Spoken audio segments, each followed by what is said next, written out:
आपण दही घेतले, दह्यामध्ये मसाले टाकणार. धनिया पावडर आहे, हळद आहे, काळी मिरी आहे, किचन किंग मसाला आहे, लाल मिरची पावडर आहे, जिरं पावडर आहे. आता हे आपण सगळं दह्यामध्ये टाकून घेऊया, मिक्स करून घेऊ. आपलं मिक्स करून झाले. आता आपण थोड्या वेळ साईडला ठेवूया. कढई तापत ठेवली आहे, त्यामध्ये तेल टाकले. आता त्यामध्ये कांदे टाकून घेऊया. कांदा आपण परतून घेऊया. आपला पूर्ण लाल नाही करायचा, हलकासा लाल करायचा एकदम. इथं आपला कांदा हलकासा लाल झालाय आणि मऊ झालाय. इथे मी 2 हिरव्या मिरच्या घेतल्यात, तिखटवाल्या नाही, आलं आणि लसूण. हे पण आपण अगदी 2 मिनिटासाठी फक्त परतून घेऊया. आणि आपण गॅस बंद करू. आपण भाजून घेतलेला कांदा थंड झालाय, मिक्सरच्या भांड्यात काढून घेऊया. त्यामध्ये कोथिंबीर, 1 मूठभर कोथिंबीर आणि पुदिना आणि थोडंसं पाणी घालून आपण मिक्सरला बारीक करून घेऊ. एकदम थोडं पाणी घालायचं. आपण एक पॅन तापत ठेवलाय, त्याच्यात तेल टाकले.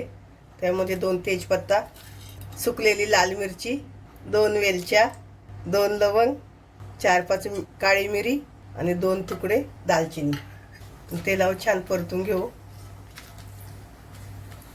त्यामध्ये मिक्सरला बारीक केलेलं वाटण टाकूया आणि परतून घेऊया अगदी तेल सुटेपर्यंत. एक कच्चं वाटण आहे ना, आपल्याला छान परतून घ्यायचंय.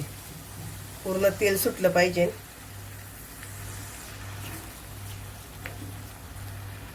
आणि याच्यावर आपण झाकण ठेवून घेऊया. आपण झाकण काढून बघूया. आपलं बघा साईडला असं तेल सुटले. मी 2-3 वेळा झाकण काढून मिक्स केलेलं आहे, खाली लागाव नाही म्हणून. आता असं खाली लागत बऱ्याच वेळ झालं का. त्यामध्ये आपण दही टाकूया. आपण दह्यात जे मसाले टाकले होते ना, ते टाकून घेतले इथं दही. आता हे छान मिक्स करून घेऊ.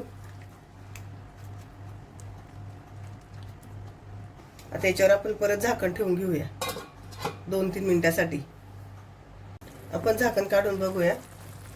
मी इथं 1 वेळा मिक्स केलेलं आहे झाकण काढून. यामध्ये चवीनुसार मीठ टाकून घेऊया,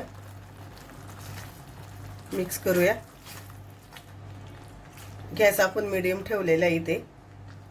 त्यानंतर याच्यात अर्धा कप, अगदी अर्धा कपच पाणी ओतणारे गरम.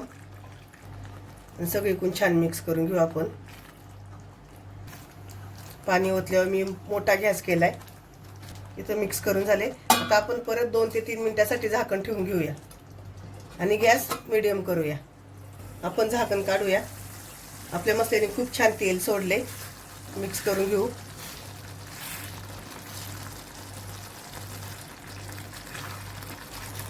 त्यामध्ये आपण कसुरी लाल मिरची टाकणार आहे. परत मिक्स करून घेऊया. त्यामध्ये आपण 1 चमचाभर फ्रेश क्रीम टाकतोय.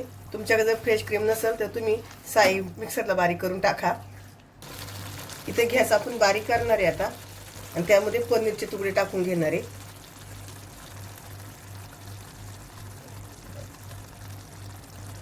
इथं मी पनीर तळून नाही घेतलं, तुम्हाला पाहिजे तर तुम्ही तळून घ्या.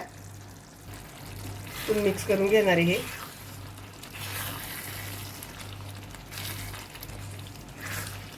गॅस आपण मीडियम करणार आहे परत. आणि याच्यावर अगदी 2 मिनिटासाठी झाकण ठेवून घेणार आहे फक्त. झाकण काढूया. इथं आपली हैदराबादी पनीर मसाला तयार झालाय. इथं पनीर जास्त मिक्स नाही करायचं आहे, तर ते तुटायची भीती असते. गॅस बंद करूया आणि वरून थोडीशी कोथिंबीर टाकूया. आपण तडका पॅन घेतलाय, त्यामध्ये तेल घेतले. त्यामध्ये काश्मीरी लाल मिरची पावडर टाकणार आहे 1 मोठा चमचा. इथं आपण गॅस बंद करणार आहे. छान मिक्स करून घेणार आहे. आणि आपण जी पनीरची भाजी त्याची आपण टाकून घेणार आहे. हे आपण कलरसाठी केले. तुम्हाला टाकायचं तर टाका, नाही टाकलं तरी चालेल. त्याने कलर छान येतो भाजीला.